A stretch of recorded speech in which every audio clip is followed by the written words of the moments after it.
Hey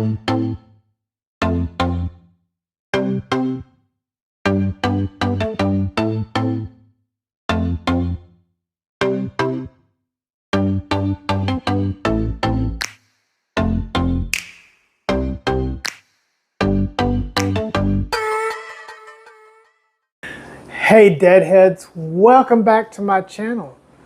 Or welcome for the first time, new Deadheads.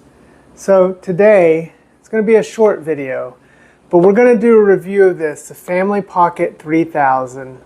I did this as a part of my unboxing the other day in my Super Buy haul, and I've been playing this little handheld, and it's pretty cool for the price. I picked this up at the amazing price of $19 overseas. I think if you purchase this through AliExpress, it's more like $30. And I'm going to talk about this device and the things it can do and what it can't do, and just go over it. So we're going to get to that in a minute. But first, again, thank you guys for all the comments. Thank you for the subscribes. We're so close to hitting 500 subscribers. Hopefully we'll hit that mark pretty soon. But anyways, guys, stay tuned. We're going to hop right in and we're going to do a little footage of this, some gameplay, and talk about this little 8-bit handheld that looks like a Nintendo controller. And we'll be right back. And we're back. All right, so again, this looks like and reminds me of one of those Nintendo controllers, except it does have 4 buttons. This is called the Family Pocket, or FC3000. This is version 2. It has the upgraded screen. It comes in 2 colors, but I picked this black and red color because I thought it looked pretty nice. Let's take a look at the D-pad here, and pretty responsive, nice springy D-pad. So actually at this price point, I'm a little surprised that the D-pad is so nice. As most of the games, or all the games you're going to be playing would be D-pad centric, it's really important to have a good D-pad because there's no analog here. So you can see it's nice and quick and really responsive. We do have this button right here, this menu button, which is kind of indented. And then we have our 4 buttons on the face of it. We have our X, Y, B, and A. You might be asking, if this is 8-bit, why does it do that? Well, guess what, Deadheads? This plays Super Famicom. So it does 16-bit as well.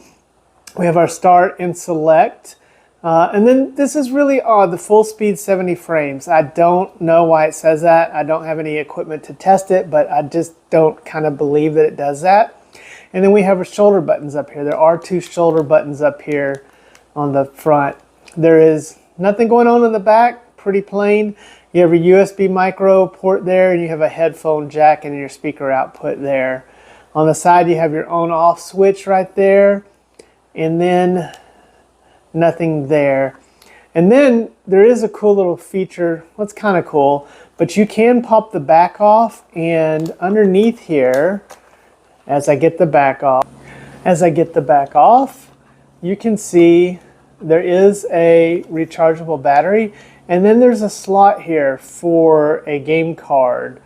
They do provide this game card that has 400 additional Famicom 8-bit only games. The built-in games are 4,000 and actually range for 10 different emulators. So you're probably going to want to not have the cartridge in. When the cartridge is in, it takes over, and it's only those 400 8-bit games. They're all unique games, and I didn't find any of them to be very interesting, to be honest. So pretty much I'm playing this mostly without having that cartridge in. We turn this on again, and it says cool. And you can see that we have several systems to choose from here. And we have the Genesis or Mega Drive.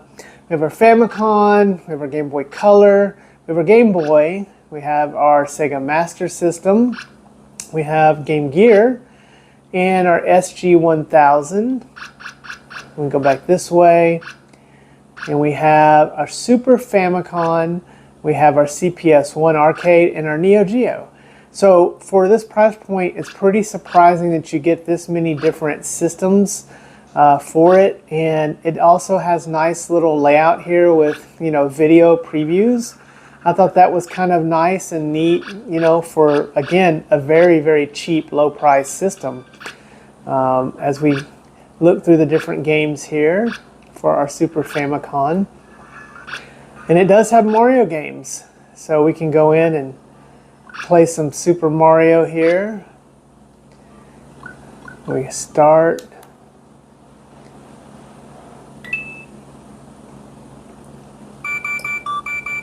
It's got pretty decent sound.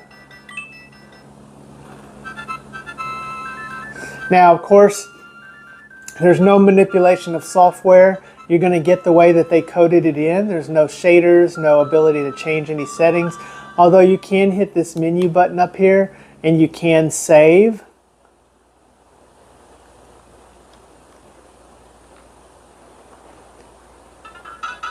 And I have a save there that I loaded.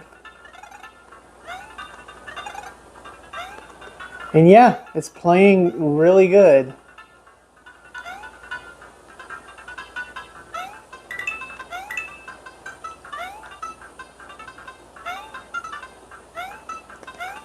And if you can find this, I'll leave a link for where I picked it up for the $20. Of course, I still had to pay to ship it overseas, so probably getting off AliExpress for their $30 is probably just about as good. And then you can just, again, go in here and go back. It's not the quickest of menus. No idea what kind of CPU it's using.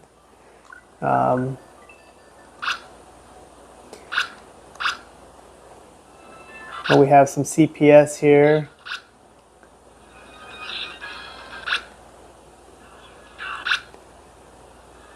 It's got a pretty good collection of games. They're all in English, so that was pretty neat. And play some Street Fighter.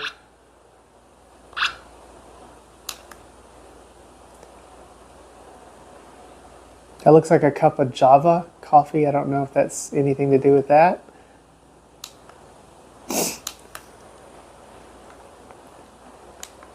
But this thing is very, very pocketable. Put some coins in. And again, a surprisingly decent D-pad. I mean, the D-pad is very surprising. Oh, man.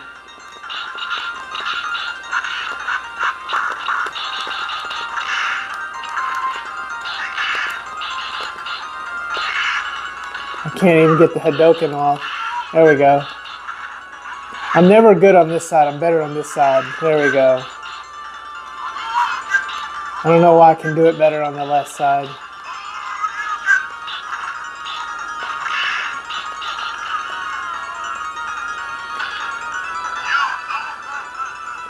You got a volume rocker over here. Turn it down a little bit.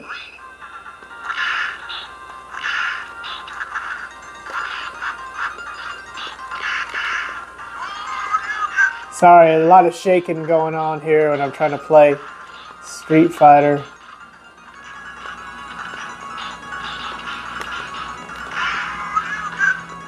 You big old...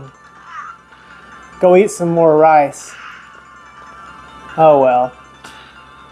But yes, this is a pretty good system for the price.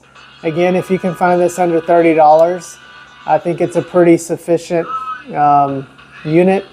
It's really not, you know, going to do a whole lot more for you than the way that they have it set up. You're not going to really be able to do a whole lot with it, but it's got some pretty interesting games here. I thought the inclusion of the Game Boy and Game Boy Color, but not Game Boy Advance. I guess maybe the CPU would have struggled on the Game Boy Advance too much, but you can see it's got, you know, quite a few Game Boy games here, and you're just having to deal with it the way that, you know, the color scheme they have. But looks good.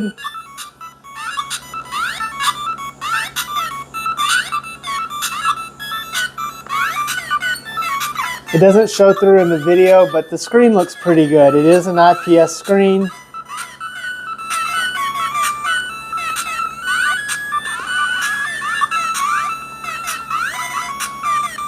And yeah, this is something that I would leave and my car glove box.